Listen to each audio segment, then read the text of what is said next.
So I've been sitting here staring at my screen for the last 3 hours just trying to process exactly what the writers are doing right now. And honestly, I am so tired. I am just so incredibly tired of watching the exact same people get their hearts ripped out over and over again. You guys know exactly who I'm talking about because it's been the main thing blowing up social media all week. Brook Quartermaine and Harrison Chase. I mean, seriously, what did these two do to deserve this kind of endless torture? It feels like we've been on this roller coaster with them for actual years. And every single time they get a tiny sliver of happiness, the rug doesn't just get pulled out from under them, it gets set on fire. Let's just back up a second and look at how we even got here, because the setup for this is so classic soap opera that it physically hurts. Brook and Chase have been trying to have a baby. They have wanted this for so long. We've watched them struggle, we've watched them have the hard conversations. We've watched Brook be so incredibly proactive about getting them on adoption lists and looking at every single option because she just wants to be a mother. She just wants it so badly. And then what happens? They literally stumble across a random woman named Delilah who is in the middle of giving birth, just right there. And of course, because nobody can just have a normal medical event in Port Charles, Delilah tragically passes away during childbirth. She just dies.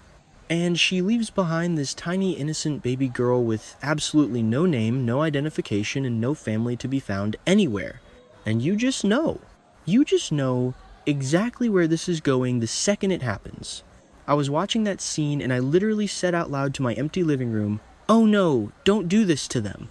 But they are doing it. They are totally doing it. Brook has completely fallen head over heels for this little girl. They are calling her baby Jane Doe right now, and the scenes in the NICU are just completely destroying me. Brook refuses to leave her side. She is just sitting there by the incubator watching this tiny premature baby fight for her life, and you can see it in Brook eyes. You can see her heart just completely wrapping around this child. She's already a mother to this little girl in her head. She's already picturing bringing her home. She's already picturing the nursery at the Quartermaine mansion. She's already doing the whole thing. And it's beautiful. It really is beautifully acted, but it is so hard to watch because we all know the truth. We all know the golden rule of daytime television. If something seems too good to be true, it is definitely a trap. Meanwhile, we have Chase trying to be the practical one, but you can tell he is just as far gone as Brook is. Chase is using his badge, he's using all his ties to the Port Charles Police Department to try and track down Delilah's family. And he's not alone. Detective Nathan West is helping him, which is a whole other thing because Nathan is currently dealing with his own massive personal drama. I mean, Nathan and Lulu are getting closer, and Maxie is absolutely furious about it. Maxie actually beat Lulu and Nathan to the punch and went straight to Dante to tell him about their secret feelings. So, Nathan is probably thrilled to have a distraction, like a missing persons case. So Nathan and Chase are digging. They are looking for relatives. They are trying to find anyone who can claim this baby and notify them that Delilah died. But they are coming up completely empty. There are no answers. There is no family. And because they can't find anyone, and because it's almost time for the baby to be discharged from the hospital, the obvious next step happens. Brooklyn's connections to General Hospital and Chase's connections to the PCPD basically put them right at the very top of the list to be potential foster parents. It's fast-tracked. It's happening. They are going to take this baby home. Next week, we'll see baby Jane Doe finally arrive at the Quartermaine mansion, and I can already picture the scene. It's going to be incredibly sweet.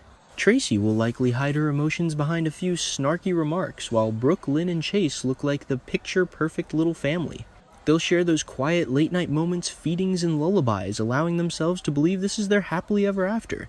It's the answer to their prayers, a miracle born from the horrific tragedy of Delilah's death. But guys, let's be real here. Let's be completely and brutally honest. This homecoming is going to be so short-lived it's not even funny. The spoilers are already hinting at it, the rumor mill is screaming about it, and common sense just dictates it. Someone is going to come looking for Delilah's baby. And here is where the speculation gets really crazy, and honestly, it's the only thing keeping me going right now. The rumors are saying that Delilah's baby daddy might actually be someone we already know. Someone already living in Port Charles. Because think about it. Why was Delilah here? Pregnant women don't just wander into this specific town by accident. They come here for a reason. All the clues are pointing to the fact that Delilah came to Port Charles specifically to find her daughter's father and tell him about the baby. But she died before she could do it. Which means there is a guy walking around Port Charles right now who hooked up with Delilah 9 months ago and has absolutely no idea that he has a daughter sitting in the Quartermaine mansion. And whoever this mystery man is, he has legal rights. He has the right to his child. When the truth finally comes out, and you know it will, he can just swoop in and take this baby right out of Brooklyn and Chase's arms. I've been racking my brain trying to figure out who it could be. Is it a Cassadine? Is it a Corinthos? Could it be someone totally random? Dante is also looking into Delilah's past for the PCPD, and we know Dante is super thorough. Plus, Dante is bonding with Elizabeth right now, and he's about to get blindsided by this whole Maxie and Lulu situation. So maybe he'll bury himself in this investigation to avoid his own messy love life. If Dante finds the link, he's going to be the one who has to break the news to Chase.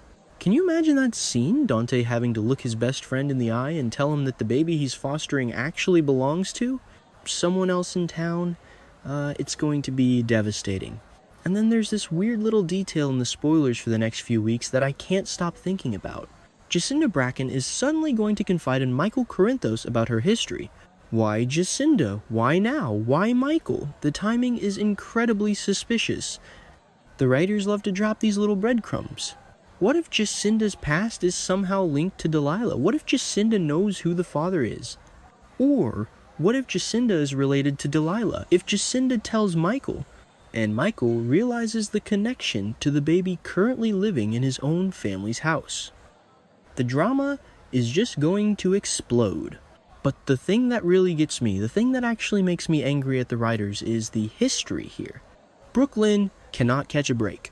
Has everyone forgotten about Bailey Lou? Because I still have emotional trauma from that storyline. Brook Lynn already raised a baby that wasn't hers. Remember when Maxie was terrified of Peter August? And she handed her newborn daughter Louise to Brook Lynn in the woods. Brook Lynn faked a whole pregnancy, ruined her own reputation, and took that baby in. She named her Bailey. She loved that little girl with her entire soul. She woke up with her, fed her, protected her, and was a mother to her in every single way that mattered. And then when the time came, she had to give her back to Maxie. It was the right thing to do, obviously, because Maxie was the real mom and Peter was finally gone. But watching Brook Lynn hand that baby over broke something in me. It broke Brook Lynn too. It took her so long to recover from that loss. She had to mourn a child that was still alive, a child she had to watch grow up from a distance. And now the writers are literally doing the exact same thing to her again. Are you kidding me? Is history really going to repeat itself? They are giving her another baby, another little girl, letting her fall completely in love, letting her build a family with Chase, just so they can rip the baby away when the biological father shows up. It's cruel. It is actually just cruel. Maybe I'm being too harsh. Maybe I'm just projecting because I'm so invested in these characters. Okay, that sounded dramatic, but you get what I mean. When you watch a show for this long, you start to root for people. You want them to win. And Brook Lynn and Chase have earned a win. They've been through the fake marriages, the poisonings, the singing career drama, the family interference. They finally got married, they finally settled down, and they just want to expand their family. Why couldn't they just adopt a baby normally? Why couldn't Brook Lynn just get pregnant? Why does it have to be this incredibly convoluted, tragic mystery that is guaranteed to end in a custody battle and massive heartbreak? I feel so bad for them. I honestly do. I look at the spoilers for the week of March 9th through the 27th and I just see a ticking clock. Every single scene of them smiling with that baby in the Q mansion is going to feel like a horror movie to me, because I'm just waiting for the monster to jump out of the closet.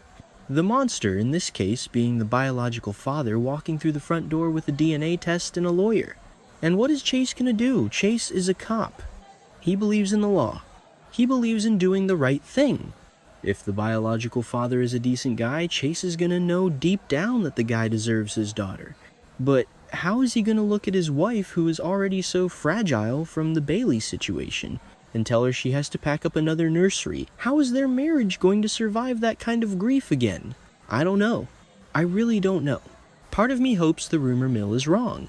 Part of me hopes that Delilah's baby daddy turns out to be some horrible villain who belongs in Pentonville, so Brooklyn and Chase can fight for custody and actually win. Like, what if the dad is someone awful? What if it's Marco Rios? Or Jack Brennan? Wait, no. Brennan is busy dealing with WSB traders and warning Jocelyn about Ross Cullum. But you know what I mean. If the dad is a bad guy, Chase and Brooklyn have a chance. But if the dad is someone sympathetic, they are doomed. So yeah, that's where we are at. We are marching straight into a heartbreak storyline, and there is nothing we can do but watch the train crash. I'm gonna need a lot of coffee to get through the next few weeks of episodes. Let me know what you guys think, because I am losing my mind over here. Who do you think the father is, and do you feel as bad for BLQ and Chase as I do? Or do you think this is just the kind of drama we signed up for? Honestly, I'm just tired. But I'll be watching tomorrow. Obviously,